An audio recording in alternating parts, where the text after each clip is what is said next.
É uma experiência quase universal, não é? Aquele momento em que o despertador toca de manhã, os olhos abrem-se, olhamos mentalmente para a lista de tarefas do dia e, subitamente parece que todo aquele entusiasmo inabalável da noite anterior simplesmente evaporou. Completamente. Ontem havia grandes planos, uma energia contagiante para conquistar o mundo. E hoje, bem, hoje é apenas o vazio. Exato. E hoje, nesta nossa análise profunda, vamos mergulhar num mito que a nossa sociedade aceitou como verdade absoluta. Aquela ideia de que a motivação desaparece de um dia para o outro, assim, num ápice. E o que agrava esse mito é a culpa imediata que se segue. A narrativa interna padrão é quase sempre punitiva, há uma tendência terrível para o autoflagelo. Pois é. As pessoas pensam coisas como falta-me força de vontade ou sou incapaz de manter a disciplina. Mas a fonte que temos hoje em cima da mesa obriga a uma mudança radical de perspectiva. É um documento brilhante. O título é A Motivação Quase Nunca Desaparece de uma Só Vez. Sem dúvida. E o texto propõe que olhemos para a perda de motivação não como uma falha de caráter, mas como um sintoma. O autor diz que é como um painel de instrumentos a piscar. Um aviso claro. Nem mais. Um aviso de que o sistema interno ou o ecossistema à volta entrou num estado de profundo desequilíbrio. Bem, vamos lá desconstruir isto, porque essa ideia do painel de instrumentos é o ponto de partida perfeito. Quando estava a rever os nossos materiais para esta sessão, ocorreu-me uma imagem que ilustra bem esta mecânica. Qual? Pensemos na motivação como a bateria de um telemóvel. Na grande maioria das vezes, ninguém repara quando a bateria desce dos 100% para os 80%. Pois não. E raramente se nota quando cai para os 50% ou mesmo 30%. Só damos realmente por ela quando o ecrã fica repentinamente escuro e tipo aquele ícone vermelho começa a piscar de forma frenética com os temidos 20%. E a reação imediata é culpar o aparelho por ir abaixo de repente, o que é uma falácia tremenda, porque o dreno de energia esteve sempre a acontecer. Lá está. Ignoram-se por completo as dezenas de aplicações que ficaram a correr em segundo plano durante horas a fio. A rotina desgastante, as expectativas irreais, as microfrustrações não resolvidas, ou o estresse crónico. Tudo isso esteve ativo a sugar a energia lentamente, gota a gota. O autor capta esta realidade com uma metáfora muito poética. Descreve a perda de vontade como uma luz que vai diminuindo sem que percebamos imediatamente. O problema é que só reagimos quando a escuridão é total. E a grande questão que o texto nos convida a explorar é exatamente o que despoleta esse consumo invisível. Exatamente. Se a bateria se esgota lentamente, o que é que inicia, em primeiro lugar, esse dreno silencioso? O documento aponta o dedo a uma causa primária muito específica: a perda de sentido, a erosão do porquê. E isto remete-nos para o início de qualquer projeto, seja a inscrição num ginásio, a aprendizagem de uma nova língua ou o arranque de uma empresa. Há sempre um fogo de artifício inicial, uma visão cristalina. O desejo é palpável. Mas o problema surge quando a fase de lua de mel termina. Porque ela termina sempre. Termina inevitavelmente. O texto detalha com precisão cirúrgica como a rotina se instala e começa a devorar esse entusiasmo. As ações, por mais nobres que sejam, tornam-se repetitivas. E no meio dessa repetição infindável, a razão profunda que motivou o primeiro passo, bem, perde-se. O que é fascinante aqui é a distinção psicológica fulcral que a fonte faz entre obrigação e intenção. Espera, vamos aprofundar essa distinção. Por que razão ou obrigação consome tanta energia? Quer dizer, na prática, o esforço físico não é o mesmo quer queiramos fazer a tarefa ou não. É uma excelente pergunta. O esforço físico pode ser o mesmo, mas o custo cognitivo é assustadoramente diferente. Como assim? Quando a motivação se baseia apenas na obrigação, naquele ter de fazer, o cérebro registra a tarefa como uma ameaça ou um peso. É preciso recrutar uma quantidade enorme de energia mental apenas para superar a resistência interna. Isto antes sequer de começar a ação. Uau!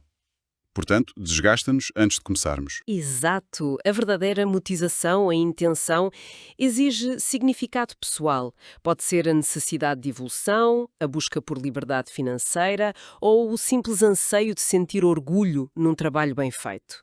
E quando esse significado desaparece? A fonte sugere um regresso absoluto à estaca zero. Fazer a nós mesmos uma pergunta desconfortável. Por que motivo isto realmente importa para mim? Mas aqui eu sinto a necessidade de fazer o papel de advogado do diabo. Força. A rotina não é uma inevitabilidade humana.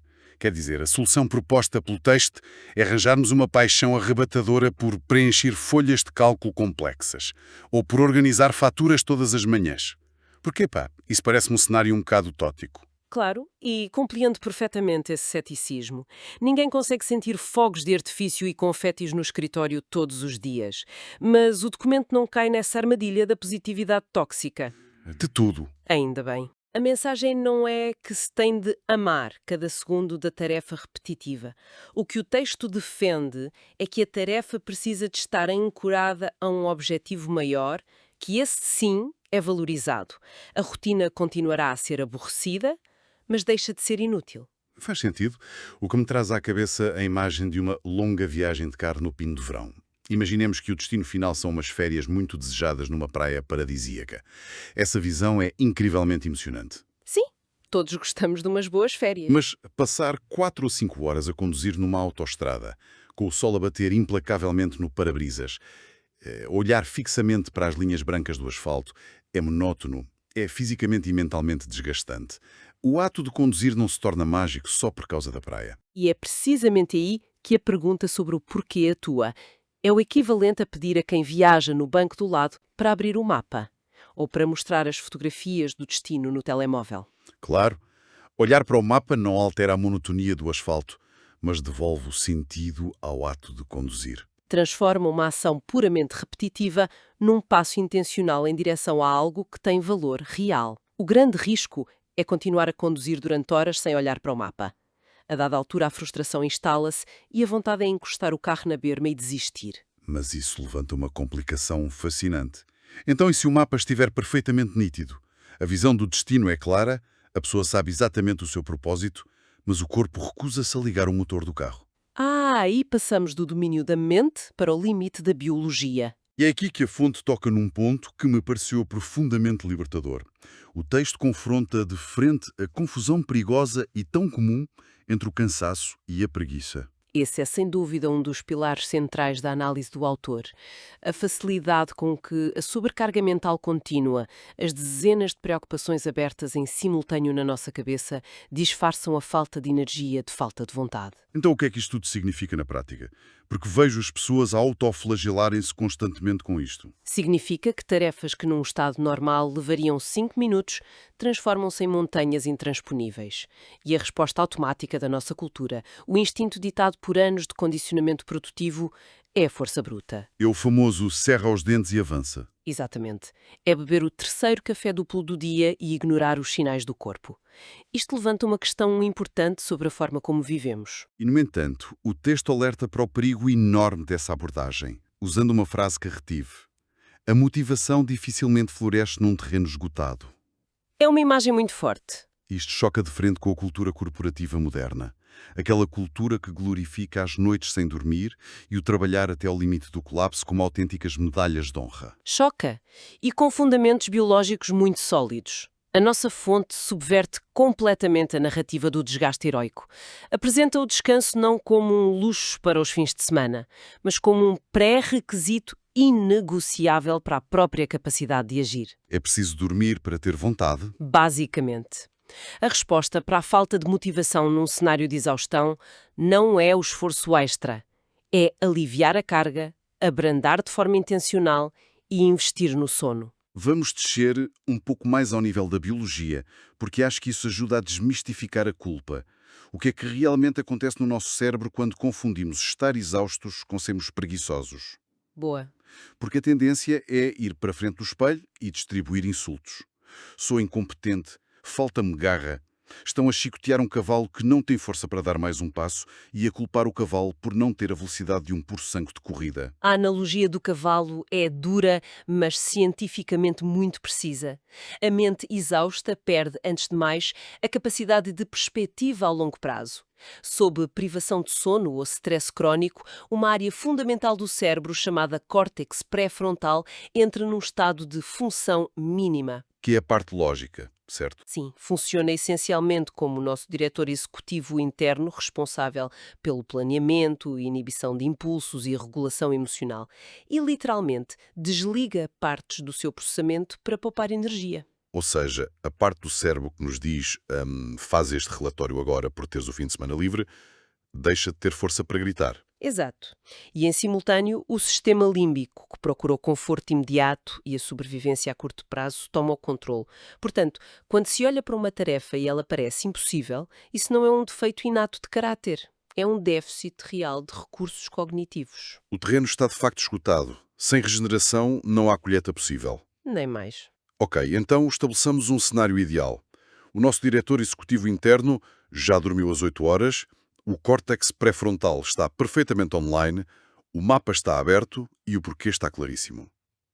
E, no entanto, Continua a hesitar. sim, colocamo-nos em frente ao computador ou perante os ténis de corrida e a inércia continua lá. Segundo a nossa fonte, se o problema já não é o propósito nem a energia, a grande culpada passa a ser a gestão das nossas próprias expectativas. Especificamente, o mito de quando motivação deve aparecer. Essa é a armadilha das expectativas.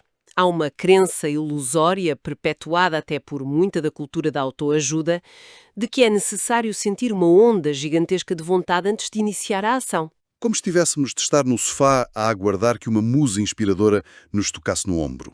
Exato. O que o texto revela com uma clareza desarmante é que a ordem natural das coisas é inversa. A motivação nasce quase sempre durante o movimento e muito raramente antes dele. A inércia estática inicial é sempre a fase onde o atrito é mais brutal. E é aqui que a coisa fica mesmo interessante nesta nossa análise, porque a estratégia que a fonte propõe para enganar esta inércia não é tentar reunir mais força, mas sim baixar a exigência inicial para um nível tão ridículo que seja impossível falhar. Uma exigência mínima. Caminhar apenas 10 minutos em vez de planear uma corrida de 10 quilómetros. Escrever uma única página de um documento em vez de tentar redigir o projeto inteiro. Ou, sei lá, arrumar uma pequena gaveta na secretária durante 5 minutos e parar. Isto faz-me lembrar imediatamente as leis da física clássica. Pensemos num grupo de pessoas a tentar empurrar um carro que avariou no meio de um cruzamento. É o exemplo perfeito da transição do estado estático para o estado cinético. Exatamente. Aquele esforço colossal inicial, onde os sapatos escorregam no asfalto, os músculos tremem de tensão e a respiração falha, está todo concentrado naqueles primeiros 20 centímetros. Claro. Todo esse sacrifício serve única e exclusivamente para quebrar a inércia do veículo pesado. Mas assim que as rodas dão a primeira volta, por mais lenta que seja, o próprio momento do carro começa a jogar a favor de quem empurra. O esforço necessário cai drasticamente. A máquina já está em movimento. Com a nossa estrutura neurológica passa-se um fenómeno semelhante com esta regra dos 5 minutos, não é? Sem dúvida, o paralelismo é neurologicamente exato. O cérebro humano evoluiu para ser uma máquina de máxima eficiência e poupança de energia. Perante um esforço percepcionado como grande e moroso, o cérebro emite sinais de resistência massiva. Para não gastar bateria. Claro, mas quando fragmentamos a tarefa e nos comprometemos com apenas 5 minutos, contornamos esse radar de alarme. O cérebro não vê uma ameaça aos seus recursos. E assim que a tarefa começa e completamos os primeiros pequenos passos, ocorre a verdadeira mágica biológica. Cria-se o que o documento chama a sensação de progresso. E essa sensação não é apenas um sentimento agradável, pois não. Há toda uma química a acontecer nos bastidores. É pura neuroquímica. O cérebro adora provas imediatas e visíveis de avanço. Ao concluirmos essa microtarefa de 5 minutos, há uma libertação de dopamina. E a dopamina não é apenas a molécula da recompensa, como muitas vezes é simplificada. Ela é a molécula da antecipação e da ação continuada. É ela que nos faz querer buscar mais. Exato. Portanto, ao gerarmos progresso, geramos dopamina. E essa dopamina serve como combustível que arranca o motor para os próximos 10 minutos, transformando aquele atrito agonizante no estado de foco contínuo que os psicólogos chamam de fluxo. Ou seja, manipulamos o nosso próprio sistema para arrancar e usamos a inércia, que antes era uma barreira, como um vento a favor. É genial. Mas, inevitavelmente, isso leva à discussão por um nível mais sistémico. Como assim? Uma vez que as rodas estão em andamento e descobrimos o truque da inércia, como se garante que o percurso se mantém constante no longo prazo? Porque ao longo prazo não é sustentável estar todos os dias a recorrer ao truque de empurrar o carro. A vida não pode ser um esforço titânico constante. E a nossa fonte oferece uma perspectiva muito interessante sobre a construção de um ecossistema da ação. Se ligarmos isto a uma perspectiva mais ampla, vemos que a motização sustentável nunca existe num vácuo hermético. Ela interage a cada segundo com o meio envolvente. O documento sublinha que projetos megalómanos são, por natureza, predadores da motivação, porque o alvo está tão longe que a mente não consegue sentir o impacto do avanço diário. Pois, falta a tal dopamina de que falavas. O antídoto é transformar o gigante em degraus perfeitamente visíveis, permitindo celebrar pequenas vitórias. E, a par disto, surge a importância vital do ambiente que nos rodeia. A arquitetura do espaço dita de forma silenciosa a fluidez ou o bloqueio da ação. Essa ideia do ambiente é crucial. A fonte foca-se na desorganização e no clima pesado, mas eu gostava de aplicar este conceito ao nosso contexto digital moderno. É um excelente ponto. Porque parece-me que é aqui que uma vasta maioria das pessoas sofre uma drenagem contínua sem sequer se aperceber. Se um espaço físico caótico, com papéis empilhados e canecas de café sujas, nos sobrecarrega a atenção periférica, o que dizer de um ecrã de computador que tem permanentemente 50 abas abertas? É um pesadelo cognitivo. Ou de um telemóvel posado ao lado do teclado a disparar notificações brilhantes, sons e vibrações a cada 2 minutos. É como tentar correr uma maratona competitiva com pedras afiadas dentro dos sapatos. É um bombardeamento sensorial que exige uma enorme energia apenas para ser ignorado. Exatamente. Tentar manter o estado de fluxo no ambiente destes poderá até ser possível nos primeiros passos, mas cada passada causa dor. Cada distração exige um novo e colossal esforço do tal córtex pré-frontal para redirecionar a atenção de volta ao foco original. O desgaste provocado por este atrito invisível é absolutamente letal. É uma extrapolação perfeita do que o autor argumenta. A grande lição subversiva da fonte é ensinar a ver a motivação através de lentes estruturais. O documento destrói a falácia de que a motivação é um traço de personalidade fixo. Aquela ideia de que algumas pessoas nascem com força de vontade e outras nascem preguiçosas. Mentira, portanto. Sim, em vez disso propõe que a motivação é construída. É uma infraestrutura externa. Ao minimizarmos as distrações no ecrã, ao limparmos a secretária, ao protegermos o nosso foco, estamos a alisar o asfalto, estamos a retirar as pedras dos sapatos e com uma estrada plana o nosso veículo avança quilómetros com uma fração mínima de combustível. Epá, acho que estamos a entrar na reta final desta nossa exploração. E faz sentido alinharmos as grandes peças deste puzzle que fomos desconstruindo hoje. A síntese mais poderosa que podemos extrair é que a motivação não é uma centelha mágica que cai dos céus. É um ecossistema altamente sensível que requer cultivo contínuo. Alimenta-se da clarificação constante do nosso sentido pessoal, o nosso porquê, depende da gestão de energia através do descanso e da ação através de pequenos passos para vencer a inércia inicial. E, claro, a organização do ambiente ao nosso redor. Precisamente. Há um conceito no final do texto que, para mim, amarra todas estas ideias de uma forma muito elegante. O autor fala de uma disciplina gentil. O que é que isto significa no mundo real? É a capacidade humana, onde destaca fortemente a palavra gentil, de dar um pequeno passo em frente, mesmo quando a vontade é nula, mas fazê-lo num estado de aceitação profunda. Aceitar as nossas limitações biológicas, aceitar que não somos máquinas de produtividade infinita. Não é obrigatório estar radiante e super motivado todas as manhãs para criar valor ou para avançar. O segredo que a fonte nos deixa não é esperar sentados no sofá pela vontade. É começar devagar, baixar a fasquia e dar espaço para reencontrar a vontade ao longo do caminho. É um fechar de ciclo conceptual lindíssimo. Sugere que a disciplina não tem de ter um caráter punitivo, pode e deve ser um ato contínuo de autocompaixão e inteligência estratégica. Sem dúvida. E é apoiado em toda esta análise detalhada que gostaria de encerrar a sessão de hoje, deixando com quem nos acompanham um pensamento inédito.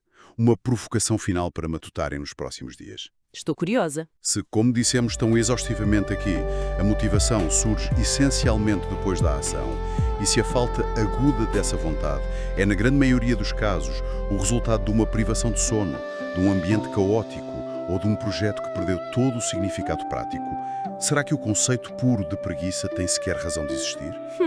Uma perspectiva radical. E se aquilo a que a nossa sociedade, sempre tão obcecada com o ritmo e com a produção, rotula pejorativamente de preguiça, não for mais do que um sintoma mal interpretado? Uma resposta biológica de preservação, um aviso natural, lógico e desesperado de um corpo e de uma mente a gritar que o sistema interno chegou a um estado de ruptura profunda. Fica o convite à reflexão para a próxima vez que, ao abrir os olhos de manhã, a vontade de agir parecer ter desaparecido do mapa. Voltamos a mergulhar num novo tema muito em breve. Até à próxima.